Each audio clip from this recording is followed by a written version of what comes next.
Hello, everyone, and welcome to another episode of Clearly Ambiguous. I hope you guys are doing well. Thank you for your comments, likes on the previous video. Every comment is appreciated, of course. And what are we up to today? Well, you might think that this has kind of become a uniform. It seems like every time I wear this shirt, I probably get inspired to make a video. So I think I should make it more often so that I can do more videos more often. Then again, what are we talking about? Our favorite man, President Trump. He is up to a lot of comedy again. And I think he really thinks of us content creators because he does so much stuff, whether it makes sense or no sense or it's absolute nonsense. He does so much that, there is always so much to talk about. And if you look at the two statements that he's made in last couple of days, first he ended up saying, actually that was not a statement by him. It was the US State Department who decided that, now the group which had claimed responsibility for the Pahalgam attacks was designated as a terror group. And there were a lot of people who started celebrating in India. Well, we all know that is a terror group, and by Americans, why do we need validation from the Americans?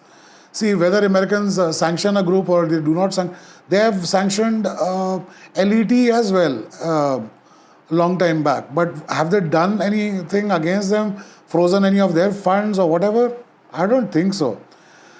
So we shouldn't be too happy about it, and also not to be too sad about what President Trump ended up saying the very next day.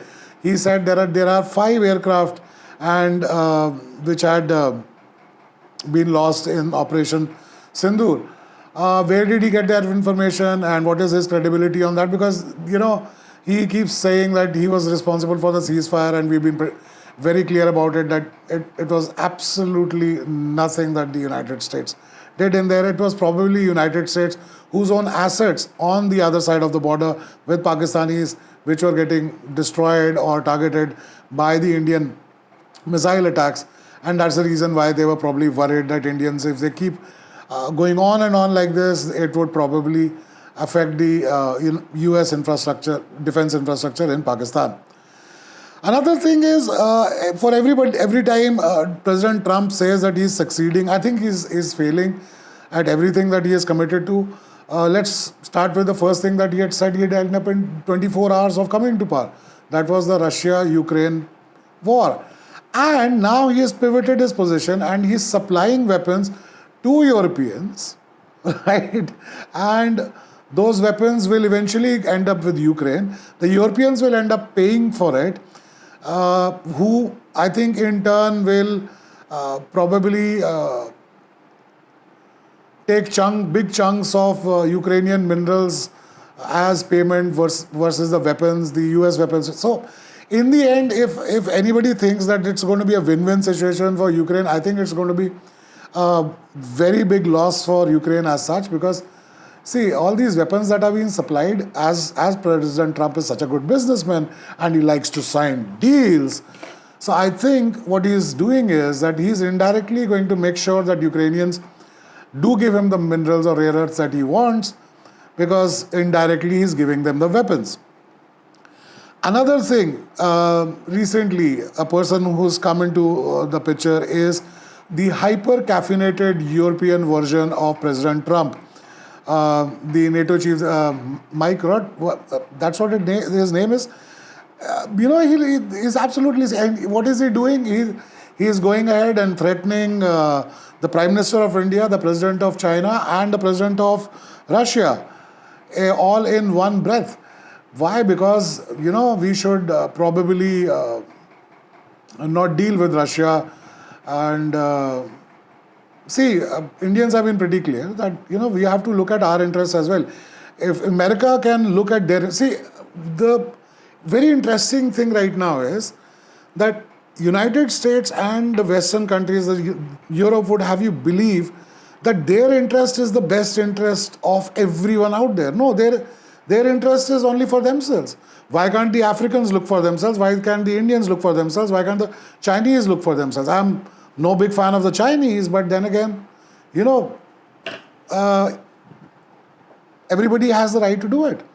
And the reason, I think, is because of the fact that BRICS is expanding, and BRICS is basically now almost 50% of human population on this planet, and at the same point of time, equal amount of economic power. And BRICS nations are now deciding that they'll probably de-dollarize their trade. The reason is because I think US is using the dollar as an arm twisting tactic, which a lot of growing economies do not want. Right? And Americans are getting immensely frustrated about the fact that, President Trump thought that he'll just come and he'll go and say whatever he wants, and everybody would be just ready to give him whatever he wants. He'd go to the Chinese, tell them, okay, give me this, give me rare earths, and do this and do trade like this, and that will happen. He had to negotiate with the Chinese, and what happened in the end, right? Similarly, I think President Trump is, whatever he's saying right now, it looks like deals. If you look closely at the deal that he's recently signed with Indonesia, it, instead of being a deal, looks like extortion, right, or coercion. That's what he's trying to do. He'll say one thing in your favor one day, say few things against you, and try to get you to the negotiating table. And I think everybody out there, at least the bigger economies out there, have kind of figured him out. And I don't think so he's going to get his way. And who is getting hurt by these tariffs, right? The Americans need to understand who is getting hurt by these tariffs. Biden was no good for you. Trump is no better. What is he essentially doing? He's increasing tariffs on everyone, right? What is getting expensive? It is things that Americans buy. Because if he puts, say, tariff on the Indian basmati rice, the Americans would have to buy it at a higher price, right? And probably that would drive down the consumption of basmati rice in India. Well, we could sell it to the Iranians for fuel like we were earlier. So, come on. America is not the only market out there, and this is what everybody is realizing, and this is what the Americans are ignoring. If you look at inflation figures, he had said he will control inflation. Well, you should just Google what is happening to inflation in United States of America, and you'll realize that Trump is a big failure there as well. Lastly, I wanted to talk about war. Well, we all know he's not settled any wars, and Israel is now probably leading to other conflicts in West Asian region as well, which I think should be worrying the Americans. As far as the Ukraine, our friend President Zelensky is concerned, he is very happy right now because he is getting new weapons that he can use against the Russians, so that Russians can basically capture those weapons and parade them in Moscow all over again. See, I understand President Zelensky will be of no relevance if the war in Ukraine ends, right? And that is probably the reason why he's he's running around and trying to get weapons. And he's found a new friend out there, Mike Rutt, whatever he is. He should probably have a little less caffeine. He seems to be very excited. It's like, okay, the Indian Prime Minister, the Chinese President and President Putin, come on. Europeans should probably straighten out their own act, right? They have all of them have agreed to spend more on their defense, right? And actually, President Trump thinks that he's been able to make the Europeans spend more in their defense expenditure, and that is a masterstroke. Think about it this way.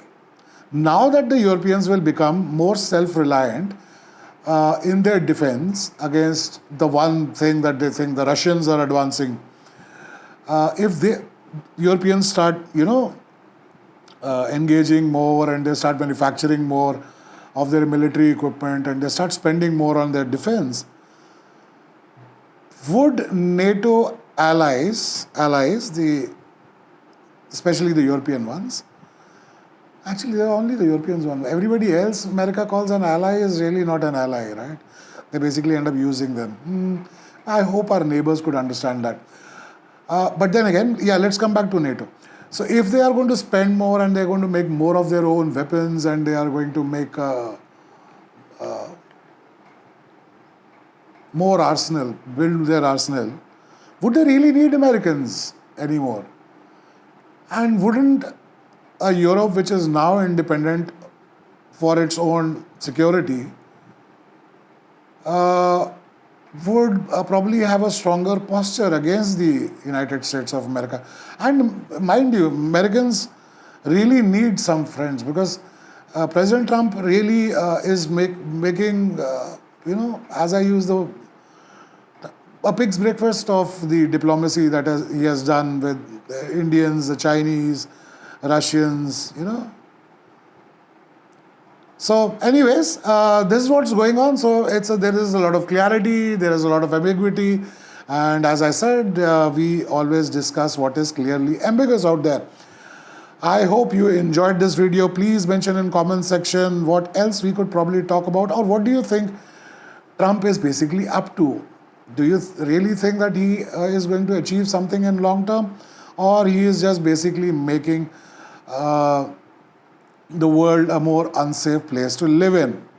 Anyways, that's it from me tonight. I hope you had a great time. Thanks for watching. Until next time, you take care. Bye for now.